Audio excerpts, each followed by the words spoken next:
Hola a todos, mi nombre es Elena Carolina López, estudiante de la Corporación Universitaria Iberoamericana. El día de hoy hablaremos acerca del proceso de la percepción y digamos que dentro de este temario vamos a tener lo que es la transducción, el procesamiento subcortical, la corteza cerebral y vamos a hablar acerca de los tipos de agnosis. Lo primero que vamos a abordar como tal es el concepto. Entonces, acerca de la percepción, podríamos decir que es ese proceso cognitivo que consiste como tal en el reconocimiento y la capacidad de interpretar o darle, digamos, significado a la información que recibimos a través de los estímulos que captamos y esto se da gracias pues a nuestros órganos sensoriales. ¿Cuáles son estos órganos o receptores sensoriales? En este caso son aquellas terminaciones nerviosas que se especializan en recibir la información, como lo es el oído, la piel y la nariz. ¿Mm? Y claramente, pues esto trabaja en conjunto con nuestro sistema nervioso central para así elaborar o construir, digamos, un juicio propio en torno a esas sensaciones obtenidas del ambiente. Así pues prácticamente se le da sentido a lo que nos rodea y allí pues prácticamente intervienen otros procesos psíquicos como lo es digamos el aprendizaje, la memoria y el proceso de simbolización como lo refiere Vargas y Luz María en su artículo de Realic. Sí. Hay que tener en cuenta también algunos enfoques teóricos sobre la percepción que me parecen importantes. Según Teret y Friedman, 1982, es una parte esencial de la conciencia y que esta función pues depende de la actividad de receptores que son afectados por procesos provenientes del mundo exterior o físico. Es decir, que la percepción podría definirse básicamente como resultado del procesamiento de la información que consta de estimulaciones a receptores en condiciones que en cada caso, digamos, deben ser parcialmente a la propia actividad del sujeto. Adicionalmente a esto, vamos a hablar acerca de la transducción. La transducción sensorial es un cambio o proceso de transformación de los diversos tipos de energía, es decir, de esa estimulación sensorial. Estos se convierten en potenciales de acción e impulsos nerviosos, la cual es llevada a cabo por los receptores sensoriales. Digamos que de esta manera, el efecto del estímulo modifica el potencial de la membrana del receptor y en última instancia genera potenciales de acción en las neuronas, en esas neuronas aferentes que llevan información hacia el sistema nervioso central. Todo esto básicamente comienza con una modificación en el potencial de reposo generada en un receptor sensorial y esta modificación en el potencial suele ser una despolarización graduada, es decir, es una disminución del valor absoluto del potencial de la membrana en una neurona, a excepción de los fotorreceptores de la retina en los que se da una hiperpolarización, es decir, que pues está en aumento, se incrementa. En el caso de que la célula receptora sea especializada no neuronal, la modificación del potencial necesaria, digamos que afectará el potencial de la membrana de la neurona sensorial con las que establece la sinapsis para que la información se transmita hacia el sistema nervioso central. Cada receptor sensorial puede responder a un estrecho rango de valores de un tipo específico de energía. Esto básicamente es lo que llamamos el estímulo adecuado para cada receptor. ¿Mm? Adicionalmente a esto debemos tener presente que el receptor sensorial puede ser una célula no neuronal, pues una célula, digamos, no especializada, que podría ser como los fotorreceptores de la retina, la visión, las células de los botones gustativos, que en este caso pues sería el gusto, o las células del aparato vestibular, el del equilibrio o de la audición, o una neurona sensorial propio receptora de los digamos, de los interreceptores que son ya receptores cutáneos o receptores olfatorios. Tanto si la estimulación es, digamos, sensorial, incide directamente sobre una célula no neuronal especializada, como si lo hace sobre una neurona sensorial como tal. El efecto de la estimulación generará una modificación de potencial eléctrico, digamos, similar al que en las neuronas postsinápticas cuando la presináptica libera el neurotransmisor. Adicionalmente hablaremos acerca del procesamiento subcortical. Como ya les había mencionado, la información que recibimos a partir de nuestros órganos sensoriales será enviada al sistema nervioso central y allí se da a través de los nervios que son craneales y espinales.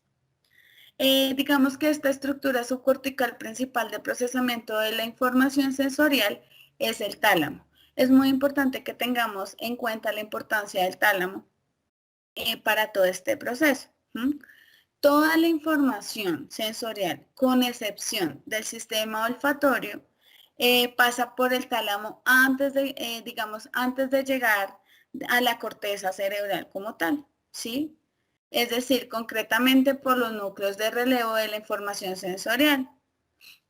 Digamos que en este caso está el núcleo geniculado lateral de la visión, el núcleo geniculado medial de la audición, el núcleo ventral.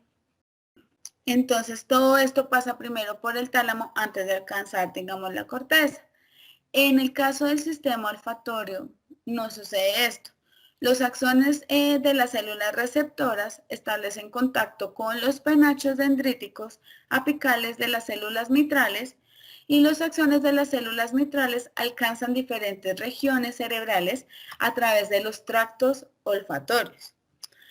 Es decir, que es un proceso más corto.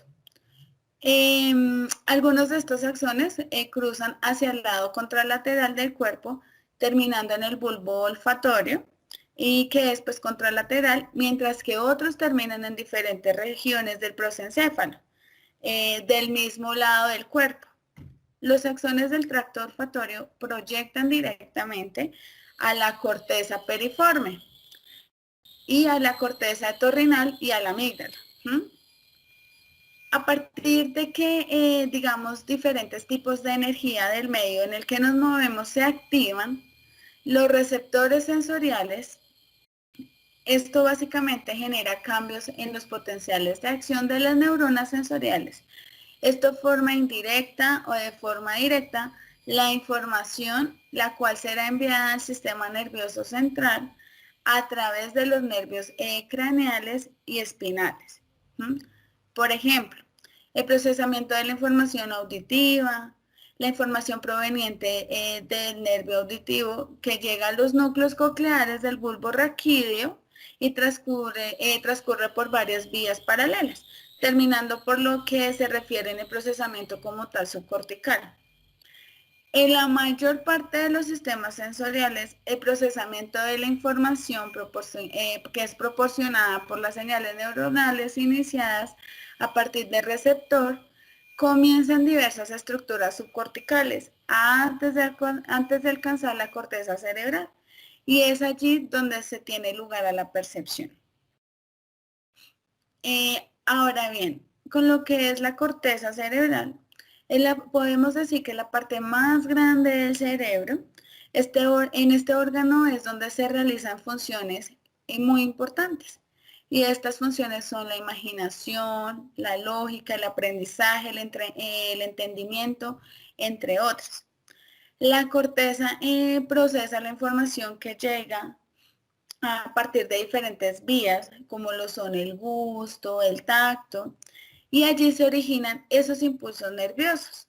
El procesamiento inicia con la percepción y entrada de la información por los órganos sensoriales que transforman los estímulos del ambiente y se convierten en señales electroquímicas que después son procesados pues, por el cerebro.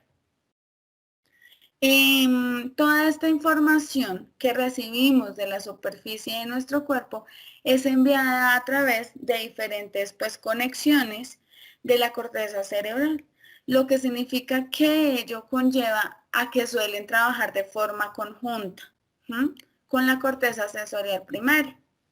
En la corteza sensorial primaria hay diferentes poblaciones de neuronas que se encargan de procesar la información sensorial que llega a diferentes partes de nuestro cuerpo. Como lo refiere, pues prácticamente Redolar Ripoll 2014. Básicamente, pues la corteza cerebral es la sustancia gris que cubre la superficie de los hemisferios cerebrales. Y es allí donde ocurre la percepción, la imaginación, el pensamiento y la decisión. Entonces, pues claramente hay una conexión muy importante entre el tálamo y la corteza cerebral, ya que influye en la decisión sobre la percepción que estamos recibiendo, que vamos a tener. Y por último, vamos a hablar acerca de las agnosias. Abre comillas. Redolar Ripoll 2014 refiere, la palabra agnosia proviene del griego agnosis, que significa falta de conocimiento, y fue utilizada por primera vez por Freud en el año 1891 para referirse a una alteración en la capacidad de reconocer un estímulo. En aquellos pacientes en los que no se hallaba la capacidad para encontrar el nombre de los objetos, sino en la capacidad para reconocer el objeto como tal. Entonces podríamos decir que en definitiva el término fue utilizado por referirse a esa alteración en el reconocimiento. Sabemos que los estímulos no se almacenan en una zona asignada como tal de nuestro cerebro, sino que se almacenan distribuidos de diferentes formas y dependiendo de la función de todos los componentes que forman ese estímulo. Esos componentes básicamente van a ser su forma, su color, su olor, su uso, su movimiento. Y todo esto pues hace que se vaya haciendo un estímulo como tal. También podría ser su nombre. Y hay que tener en cuenta también que esto podría ser todos los componentes, que aparte de su forma y todo esto, podría darse también a partir de de esas experiencias previas que hemos tenido. Cada uno ha tenido una experiencia y pues lo puede asociar a su propia percepción que tenga. Entonces podríamos decir que por lo tanto la percepción se da de distinta manera en cada uno de nosotros. Por ejemplo, la agnosia pues no se limita únicamente a la información visual, aunque esta es la más común. Básicamente la agnosia visual es la dificultad para reconocer el material visual, todo lo que está relacionado como con personas, objetos, en donde se tiene, digamos, intacto lo que es la agudeza visual y las funciones mentales superiores y el propio lenguaje visual. Pero pues hay una dificultad en el reconocimiento de este material. Dentro de esas agnosias también encontramos la agnosia auditiva, que esta es la incapacidad para reconocer o diferenciar sonidos y que no se trata de un defecto de la audición, sino de una incapacidad del cerebro para procesar los significados como tal. Está también la agnosia táctil, que es la incapacidad para reconocer los objetos solo por el tacto. Está la agnosia olfativa, que no se reconoce objetos por su olor y esto está relacionado con lesiones en el lóbulo temporal. Está también la agnosia gustativa, que se relaciona con lesiones insulares izquierdas, donde se ve afectada la discriminación de los sabores básicos. Entonces, a partir de esto, pues existen diferentes tipos de agnosias y dentro de las visuales encontramos la prosopagnosia, agnosia espacial visual, agnosias para los dibujos, está la agnosia para los colores, la agnosias para el movimiento. Dentro de la auditiva encontramos la amusia, la agnosia para los sonidos y la agnosia verbal. En la táctil estaría como tal la autotopagnosia, está también la estereoagnosia y la agnosia digital.